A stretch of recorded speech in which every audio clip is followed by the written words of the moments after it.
Cher ami, merci beaucoup. Merci à tout le bureau de Forska pour leur invitation. Et on m'a demandé de vous traiter un sujet que vous voyez un peu connu.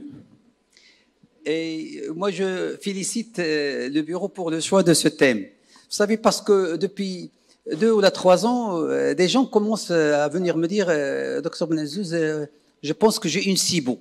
Des malades qui viennent me le dire. Billah. Au moins 3 ou 4 fois, j'étais devant des patients qui me disaient, docteur, Rahim Kan Andi la SIBO. Parce qu'effectivement, au niveau de l'Internet et au niveau des médias, on commence à parler de cette maladie. On parle de SIBO. C'est quoi ce SIBO? Eh bien, pour faciliter la chose, le S, c'est pour small, le I, c'est pour intestine, small intestine, le B, c'est pour bactériel, et le O, c'est pour overgrow. C'est small intestine bacterial overgrow. C'est la pullulation bactérienne intestinale, qu'on a toujours entendue, mais à laquelle on n'a jamais accordé une importance particulière. Aujourd'hui, je vais vous parler de cette entité et je vais vous parler de son diagnostic et de son traitement. D'abord, quelle est sa prévalence? Est-ce que c'est une réalité ou est-ce que c'est un mythe? Eh bien, la réponse, c'est pas un mythe, c'est une réalité. Et vous voyez que dans la population générale, ça va de 0 à 20. Pourquoi une telle discordance entre les données de la littérature quant à la prévalence de la SIBO dans la population générale? Parce que tout simplement, la manière de la diagnostiquer diffère d'un pays à un autre, et il y a d'autres pays qui ne lui accordent aucune importance, c'est pourquoi ils vont nous dire 0, parce que tout simplement, ils ne l'ont pas cherché. Là où on a dit 0, c'est qu'on n'a pas cherché, tout simplement. C'est ce qui n'existe pas, mais on ne l'a pas cherché. Regardez, il est associé à plusieurs pathologies, et c'est ça le drame. Il est souvent associé à d'autres maladies. Maladie cœliaque, c'est du 9 à 67%. Connectivite, c'est-à-dire la sclérodermie, les myosites, toutes les maladies systémiques, ça part de 40 à 55%. La maladie de Crohn, c'est de 25 à 88%. Le diabète, c'est du 8 à 44%. L'hypothyroïdie, les troubles de la motilité intestinale, les entéropathies radiques et les maladies inflammatoires, j'ai déjà cité le Crohn, vous trouvez ici la RCH. Et vous voyez toute modification de la chirurgie, de l'anatomie du tube digestif, par une chirurgie de manière iatrogène. Et vous voyez la chirurgie abdominale, la vacotomie pour l'ulcère, la gastrectomie, la résection iliocécale pour n'importe quelle raison, et toutes les anastomoses sur once en Y. Il y a un dénominateur commun à toutes ces causes favorisantes. C'est la stase intestinale ou les troubles de la motricité. C'est-à-dire que la vidange intestinale ne se fait pas, il va y avoir de la stase. Soit parce que l'intestin ne contracte pas, soit parce qu'il y a une contamination, par exemple les résections iliocécales et le Crohn, c'est les fistules entre le côlon et le grêle, donc les bactéries coliques vont contaminer le grêle. Les sténoses, toute sténose va donner une stase.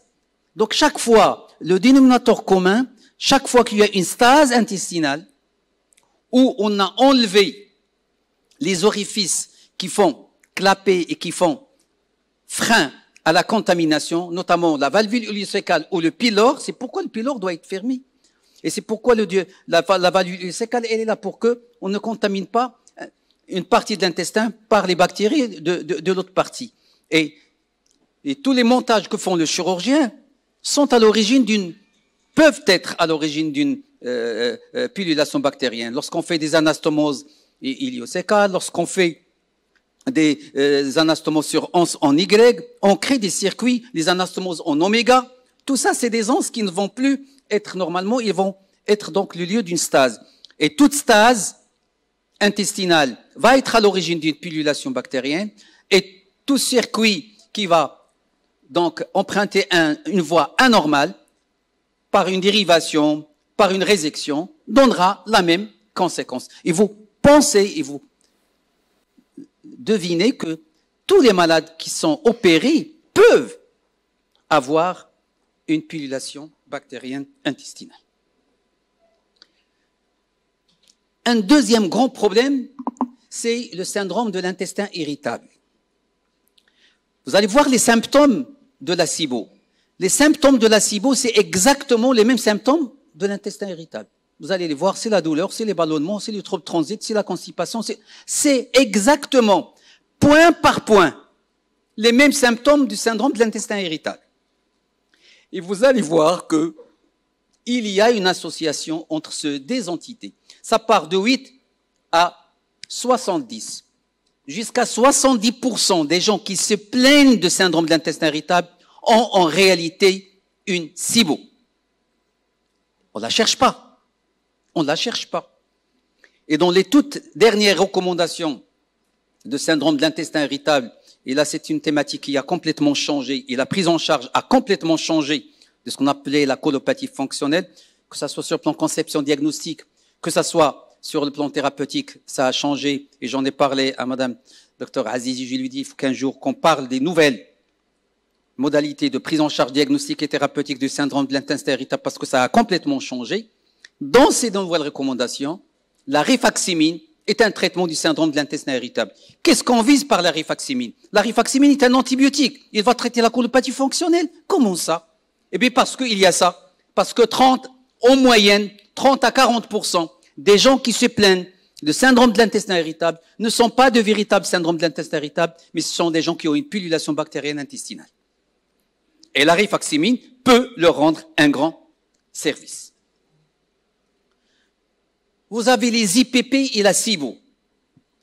Les inhibiteurs de la pompe à protons, est-il utilisés de manière prolongée, peuvent être à l'origine d'une SIBO et ils peuvent augmenter le risque à peu près de 1,7, c'est-à-dire au moins de 50%. Donc, ne prescrivez pas les IPP au long cours sans qu'il y ait une indication pertinente. Ça favorise la pullulation bactérienne intestinale et vous avez la méta-analyse récemment publiée qui le prouve. Le diabète. Le diabète, il entraîne une dysmodalité intestinale. Il donne de la gastroparésie. Il donne de l'entéropathie, ce qu'on appelle la neuropathie diabétique au niveau de l'intestin. C'est un intestin qui est malade. Il n'a plus l'innervation comme les sujets non diabétiques. Et les patients diabétiques, c'est une population qui est privilégiée pour développer une SIBO. Et regardez, jusqu'à 43% des malades diabétiques peuvent avoir une SIBO associée. Un excellent travail qui vient d'être publié. Il a comparé les patients diabétiques au contrôle. Et vous voyez 15% des malades diabétiques avaient une SIBO versus seulement 3% des non-diabétiques. Si vous faites la part des choses, c'est 5 fois plus. 5 fois 3, ça fait 15. Vous avez une fréquence 5 fois plus importante de faire une SIBO lorsque vous êtes diabétique que lorsque vous n'êtes pas diabétique. Et ce sont des malades qui passent dans vos consultations. Et ils passent pour des douleurs abdominales, des ballonnements, et vous allez les traiter par des traitements symptomatiques. Et peut-être, parmi eux, il y a des gens qui se plaignent d'une SIBO. L'obésité est un facteur prédisposant à la SIBO parce que les obèses ont des troubles de la motilité au niveau intestinal. Et vous voyez qu'il y a plusieurs études, dans celle-ci, et vous voyez que donc au moins 5 études qui ont montré que le risque est 2 fois plus important lorsque vous êtes obèse de faire une SIBO. Donc, un obèse qui consulte pour des douleurs abdominales vagues, pour des ballonnements, pour des troubles de transit, pensez à la SIBO, ça peut être une SIBO chez lui. Et j'arrive à ce dernier papier que je trouve très intéressant et bouleversant quand même. L'insuffisance cardiaque. Qu'est-ce qu'elle a à voir, l'insuffisance cardiaque, avec la SIBO? C'est quand même le nord et le sud. Eh bien, sachez que, vous savez, le choc septique, lorsqu'on fait une infection sévère, il y a le choc septique, c'est un choc cardiogénique. Pourquoi? Parce que les endotoxines, les toxines libérées par les germes au niveau de la circulation générale, entraînent une inflammation systémique, laquelle peut entraîner une défaillance cardiaque. Ce travail, récemment publié, a montré que lorsque vous avez une SIBO et vous êtes insuffisant cardiaque, vous avez un grand risque de décompenser votre cardiopathie, beaucoup plus que les gens qui n'en ont pas. Et le risque de décès est beaucoup plus important chez les insuffisants cardiaques qui ont une SIBO que ceux qui n'ont pas. Donc, c'est aussi un élément à prendre en considération. Voilà un tout petit peu la prévalence et la fréquence de cette maladie. Voilà un tout petit peu le contexte dans lequel cette maladie peut s'installer. C'est souvent des malades qui ont des circonstances favorisantes, soit locales, soit générales. Quels sont les symptômes qui vont amener ces malades à consulter chez vous? Eh bien, c'est des symptômes fréquents qui évoquent en premier un syndrome de l'intestin irritable, c'est-à-dire une colopathie. De quoi ils vont se plaindre, ces malades? Ils vont se plaindre de ballonnement. Ils vont se plaindre de diarrhée. C'est le symptôme prédominant. C'est pourquoi je l'ai mis en gras. Mais toute SIBO ne donne pas que la diarrhée. Une SIBO peut être associée à de la constipation et vous allez comprendre pourquoi. Parce que lorsqu'on a une pullulation bactérienne intestinale, on produit deux types de gaz. On produit de l'hydrogène et on produit de CH4, c'est-à-dire du méthane. Lorsque vous produisez de l'hydrogène, vous allez faire beaucoup plus de la diarrhée. Lorsque vous avez des bactéries productives de méthane, et il y en a une souche particulière sur laquelle je vais revenir, vous allez faire une SIBO avec de la constipation parce que le méthane a un effet inhibiteur sur la motilité intestinale. Il va encore aggraver la SIBO. Donc, on a la SIBO avec diarrhée et on a la SIBO avec constipation. Tout dépend du type du gaz produit. Production d'H2, vous aurez de la diarrhée. Production de CH4, c'est-à-dire de méthane, vous aurez de la SIBO avec constipation. Donc, on peut avoir de la constipation comme on peut avoir de la diarrhée, mais généralement, c'est l'H2 qui est produit et on a souvent de la diarrhée que de la constipation. On peut avoir des douleurs abdominales et lorsque vous avez une pullulation vraiment à un niveau très important, vous aurez de la malabsorption. C'est connu. Parmi les causes de la malabsorption intestinale, c'est la SIBO, c'est-à-dire vous aurez une anémie, vous aurez une ferritine basse, vous allez avoir de l'hypoprotédémie, de l'hypoalbuminémie, vous pouvez avoir de la diarrhée avec stéatorée. C'est-à-dire finalement un tableau de malabsorption extrême. Voilà les circonstances favorisantes, j'en ai parlé lorsque j'ai parlé de la prévalence. Donc, tout ce qui peut donner une achlorhydrie, la gastrite atrophique et les IPP au long cours. Vous avez toute la pathologie, bien sûr, systémique, telle que donc, ce qu'on appelle les connectivites, la sclérodermie, les polymyosites, la gastroparésie, chez le diabétique par exemple, les entéropathies radiques. Vous avez tous les circuits chirurgicaux, j'en ai parlé. Les déficits immunitaires, pourquoi? Parce que ça facilite la pullulation bactérienne, les déficits notamment en IgA, en IgG. Et bien sûr, la cirrhose, le syndrome de l'intestin irritable, la pancréatite chronique, l'obésité, j'en ai parlé, l'insuffisance rénale, les malades cœliaques et les diabétiques. Et les gens qui ont une hypothyroïdie, vous comprenez pourquoi l'hypothyroïdie va donner de la pullulation? Parce que ça donne un ralentissement, c'est un intestin qui ne contracte plus, et donc il va y avoir de la stase. Faut-il faire un bilan lorsqu'on suspecte une SIBO? Bien sûr. Et je pense le premier qu'on va faire, parce que ça peut donner une malabsorption, donc on doit rechercher quelques éléments pour savoir est-ce que mon malade fait une malabsorption ou pas. Et je pense que le minimum qu'il faut demander, c'est une numération formule pour voir est-ce qu'il y a une anémie, une ferritine et une vitamine B12. Trois choses très simples. NFS pour chercher une anémie, une ferritine pour chercher une malabsorption du fer et une vitamine B12 pour aller chercher donc une atteinte iliale. Parce que la SIBO peut être au niveau jejunal et au niveau ilial. Le fer étant absorbé au niveau proximal, vous allez donc voir s'il y a une malabsorption au niveau duodéno-jejunal en dosant le fer. Et pour savoir la malabsorption distale, vous dosez la vitamine B12. Donc vous aurez une idée sur tout l'intestin, aussi bien au niveau jejunal qu'au niveau ilial. On peut faire une fibroscopie, bien sûr, parce qu'on aura la possibilité d'éliminer qu'il y a une atrophie villositaire, notamment une maladie cœliaque. Et la maladie cœliaque est un diagnostic différentiel. Pourquoi? Parce que les gens qui ont une maladie cœliaque peuvent aussi avoir des symptômes de syndrome de l'intestin irritable.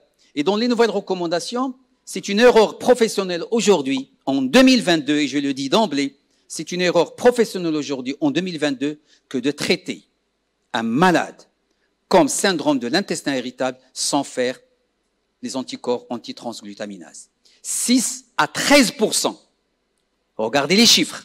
6 à 13% des patients traités comme syndrome de l'intestin irritable sont des malades cœliaques. Ils ne sont pas des syndromes de l'intestin irritable, c'est-à-dire ils ont une intolérance en gluten masquée qui se présente sous forme des ballonnements. Ils n'ont pas d'anémie, mais ils ont des douleurs abdominales. Ils ne font pas la part des choses parce que dans tous les cas, le pain, il est présent tout le temps et ils l'ont pris depuis longtemps. Et c'est les formes frustes, c'est pas les formes avec malabsorption. Maintenant, on fait le diagnostic à l'âge de 40 ans, 45 ans. On ne fait plus le diagnostic à l'enfance. Et c'est pourquoi il faut quand même, lorsque vous avez des symptômes de SIBO, chercher quand même s'il y a une maladie cœliaque. Et je pense qu'il faut faire les anticorps anti-transglutaminase. Après, bien sûr, on va confirmer le diagnostic et je vous montre comment le confirmer. Comment on fait le diagnostic d'une SIBO? Confirmation diagnostique. Il y a deux façons de faire. Soit que vous allez aller faire une fibroscopie et vous allez prendre du liquide au niveau de la région duodéno-jejunale par le fibroscope avec un cathéter que nous avons. Et on va faire le prélèvement, on va l'envoyer à la bactério, on va dire chercher s'il y a une SIBO. Dès que le laboratoire va nous dire qu'il y a plus de 10 à la puissance 3 bactéries dans le duodénum, c'est que le malade a une pullulation bactérienne. Généralement, au niveau duodénal, jejunal, on a toujours moins de 10 à la puissance 3. Dans les SIBO, vous allez trouver des 10 à la puissance 12, 10 à la puissance 11. Mais c'est quand même invasif. C'est une fibroscopie. On va prélever. Ça coûte de l'argent. Il y a un moyen moins invasif qui lui coûte moins cher, qui coûte 800 dirhams. C'est le test de glucose. Qu'est-ce qu'on va faire? On va donner 75 grammes de glucose qu'on va mélanger dans de l'eau. Le malade va le boire. Et on va faire à 15 minutes, 30 minutes, 45, 1 heure, 1 heure et demie, c'est jusqu'à 2 heures. Tous les quarts d'heure, on va doser l'hydrogène dans l'air expiré. Parce que si nous avons de la pullulation, on va métaboliser le glucose à volonté et on va produire beaucoup d'hydrogène. On peut aussi produire du méthane. Tout dépend de quelle flore vous avez. Souvent, dans 90%, vous allez produire de l'hydrogène, mais vous pouvez aussi produire du méthane. Et bien sûr, le laboratoire va vous dire, à 1 heure, il y a plus de 20. Le CATAF, c'est à 20. Vous le voyez, il est là. À partir là, on grille le malade qui n'a pas de SIBO, l'hydrogène, après 15 minutes, 30 minutes, 1 heure, 1 heure et demie et 2 heures, il est très bas dans l'air expiré. Une SIBO, vous voyez, l'hydrogène, il se trouve en quantité importante et le laboratoire va vous dire votre malade a un excès d'hydrogène dans l'air expiré. Et là, vous savez que pour une flore bactérienne normale, il ne doit pas avoir ce taux d'hydrogène.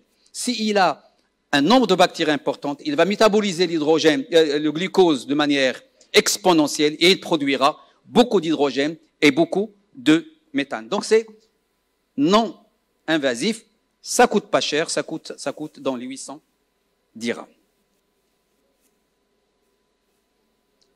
Et voilà les recommandations de l'association américaine par rapport à la confirmation diagnostique. Pour dire que votre malade est une SIBO, vous passez par soit une fibroscopie avec la recherche de C10 à la puissance 3, soit que vous faites un test au glucose le plus souvent, rarement au lactose. Ça, je passe. Aujourd'hui, c'est en développement. Il y a la capsule qui fait le diagnostic de la SIBO. C'est tout récent. C'est en 2020. C'est le premier travail présenté. C'est pas encore vendu. C'est en évaluation. Il y a eu 3 études. Total patient inclus 60. Et on peut, sans prélèvement, sans glucose, sans fibroscopie, savoir si le malade a une SIBO grâce à cette capsule intelligente. Voilà les études. Comparées, bien sûr, au tubage, à peu près, la concordance, il va de 90 à 100%. Dès que c'est probablement l'avenir dans le diagnostic de la SIBO, c'est la capsule intelligente. J'arrive au traitement. Il faudra que je fasse 25 minutes. Le traitement passera par 3 grands axes. Je pense que le premier axe, et vous l'avez compris, il faudra traiter une cause sous-jacente. Si le malade est diabétique, équilibrer le diabète. Si le malade a une hypothyroïdie, traiter l'hypothyroïdie. Si le malade a un montage chirurgical mal fait, il faut parler au chirurgien. Et il y a des malades qui ont eu des SIBO où le montage chirurgical a été repris. Le malade a été réopéré pour pouvoir modifier cette boucle où on voyait sur l'entéroscanner ou sur le transit, on voyait qu'il y a de la stase. C'est une anse très mal drainé parce que le montage a été mal fait. À ce moment-là, on pourra parler au chirurgien pour refaire ce montage pour que cette anse puisse être drainée. Sinon, il sera toujours source de pullulation bactérienne parce que il s'infecte. C'est exactement le même principe dans le tube digestif. Il faut que ça draine, il faut que ça coule. Ça, c'est le premier axe de la prise en charge. Le deuxième axe de la prise en charge, s'il y a des déficits, il faudra les corriger. S'il a un manque en fer, apporter le fer. S'il a un manque de vitamine B12, apporter la vitamine B12, et ainsi de suite. Donc, corriger les carences. Un manque en calcium, apporter le calcium, et ainsi de suite. Et le troisième axe, s'adresser à la pullulation elle-même et la traiter. Et la traiter comment? C'est les antibiotiques. On n'a pas d'autre moyen que les antibiotiques pour traiter une SIBO. Maintenant, quel antibiotique il faut donner? Pour quelle durée? Et pour quel résultat? 3 questions. Voilà un tout petit peu ce qu'on peut faire. Et ça, c'est donc on peut traiter une anse exclue, on peut traiter une sténose, un malade qui a un Crohn avec des fistules, il faut les traiter, bien sûr, et il faut équilibrer un diabète. Ça, j'en ai parlé. Voilà les antibiotiques jusqu'à 2020, c'est toujours les mêmes, qui ont été donc utilisés. On peut utiliser l'amoxicilline acéclofenac, mais il est rarement utilisé. Je vous dirai, parmi cette liste, il y a 2 antibiotiques qui sont utilisés en pratique courante. Les autres, c'est anecdotique. Je voudrais insister sur la ciprofloxacine, qui est l'antibiotique le plus utilisé, et on l'utilise à 500 mg x 2 pendant 10 à 14 jours. Il y a la doxycycline, rarement utilisée. Le métronidazole, oui, il est utilisé, c'est 250 2 fois par jour pendant 10 à 14 jours. Mais l'antibiotique le plus utilisé, c'est la rifaximine. C'est la rifaximine et il est utilisé à raison de 550 2 fois par jour. C'est à peu près entre 1000 et 1200 mg. Le trimethoprim sulfémétaxazole, rarement utilisé. Comment sont les résultats? Malheureusement, c'est 46 à 90% dans la littérature. Pas tous les patients vont répondre à un traitement antibiotique. Et vous allez comprendre pourquoi. Le test respiratoire peut redevenir normal dans 20 à 75, mais c'est pas obligatoire de le refaire. On traite les symptômes. Si le malade s'améliore, ça me suffit. Je suis pas obligé de refaire un test au glucose pour savoir est-ce que le taux d'hydrogène dans l'air expiré s'est normalisé. On n'est pas obligé de faire ça. Mais si vous voulez le faire, faites-le. Le problème, c'est la récidive, qui est à peu près de 40% après l'arrêt du traitement antibiotique, à 9 mois. Comment gérer cette situation? Est-ce qu'on va garder le malade sous antibiotiques à vie? Ça n'a pas de sens de garder un malade sous antibiotiques à vie, impossible. Voilà une revue systématique qui a revu toutes les études publiées sur les antibiotiques et leur place dans la SIBO. C'est 1331 malades inclus, l'efficacité est de 71%. Donc, vous pouvez dire à votre patient, si je vous donne ce traitement, une fois le diagnostic est fait, soit la cipro, soit la rifaximine, on aura 70% de chances d'améliorer les symptômes.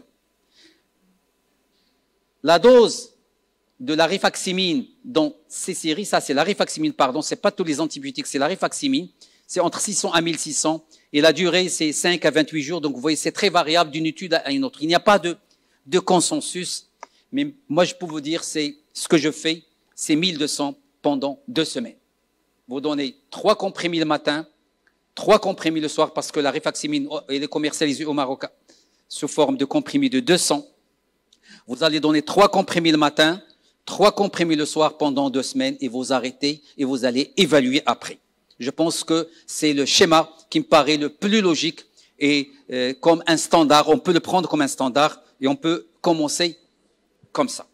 Si vous donnez la ciprofloxacine, vous donnez 500 matin, 500 le soir et vous la gardez aussi pour 10 jours, c'est suffisant. Donc la rifaximine, pourquoi? Parce que c'est pas absorbé, on peut la laisser 14 jours.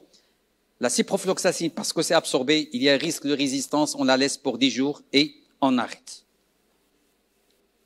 Voilà un tout petit peu les différentes doses, mais je vous ai donné mon point de vue en pratique, ce qu'il faut faire. Vous voyez, il y a du tout, il y a ceux qui utilisent 5 jours, il y a ceux qui utilisent 28 jours. Moi, je vous conseille vraiment de garder la dose de 14 jours pour la rifaximine à raison de 600 matin, 600 le soir, et de garder 10 jours pour la ciprofloxacine à raison de 500 matin, 500 le soir. C'est ce que je fais. Le problème, c'est qu'il y a des récidives. Et comment gérer les récidives? Vous voyez, ça peut aller à 40% à 1 an. Voilà les recommandations par rapport à la gestion des récidives. C'est les recommandations de l'AGA en 2020.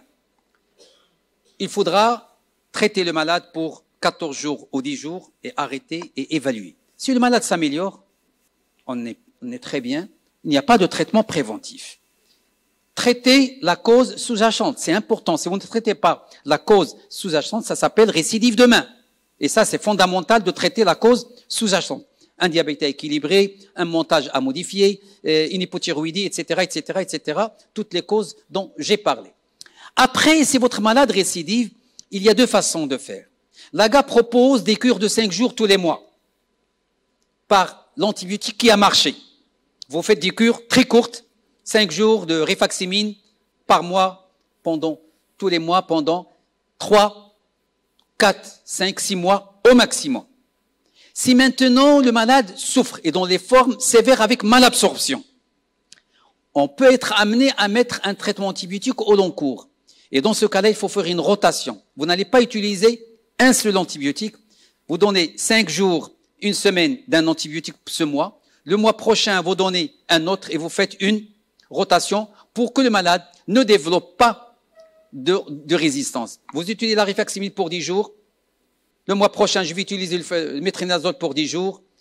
Le mois d'après, j'utiliserai de la ciprofloxacine et je fais de nouveau une rotation. Ça, ce schéma, vraiment, il est exceptionnel et on le fera pour les malades qui ont des formes avec une malabsorption profonde. C'est-à-dire, il a une hypocalcémie, il a une hypoprotédémie, il a une diarrhée carabinée. Ce malade, bien sûr, il n'y a pas d'autre moyen, après avoir traité la cause sous-jacente, bien sûr. Et si tout ça persiste, on peut être amené chez quelques rares malades de faire ce protocole au long cours, personnellement, que je ne préfère pas parce qu'il y a derrière le problème de la résistance aux antibiotiques.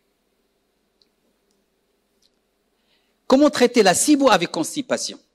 La SIBO avec constipation, elle est due à une pullulation de germes qui produisent, et on l'appelle pas SIBO, on l'appelle IMO, intestinal méthanogène overgrowth, c'est-à-dire c'est une croissance, c'est une pullulation de bactéries productrices de méthane.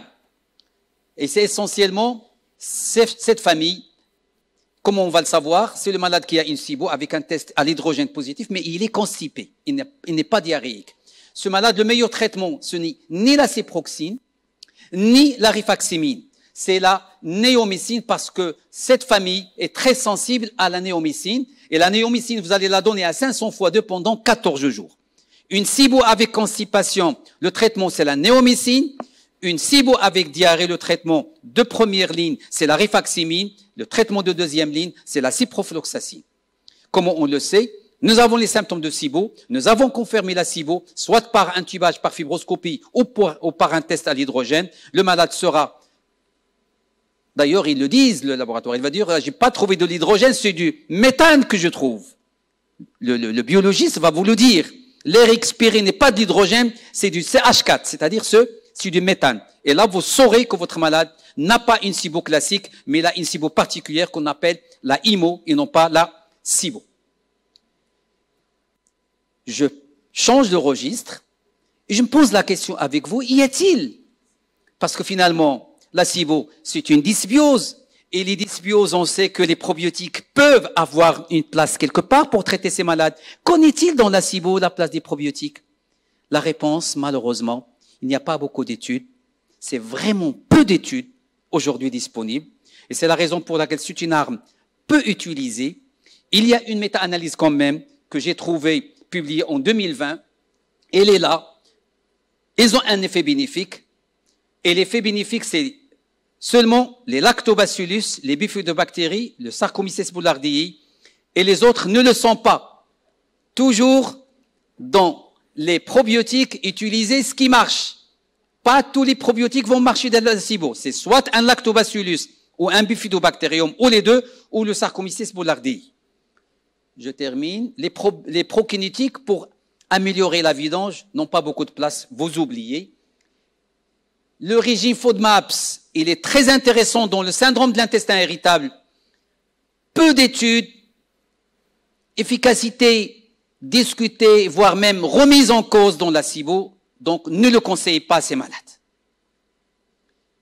Voilà le régime FODMAPS. Celui-là, c'est surtout, aujourd'hui, c'est un standard dans le syndrome de l'intestin irritable. C'est le meilleur régime chez la colopathie fonctionnelle. On pourra en discuter le jour où on traitera la colopathie fonctionnelle.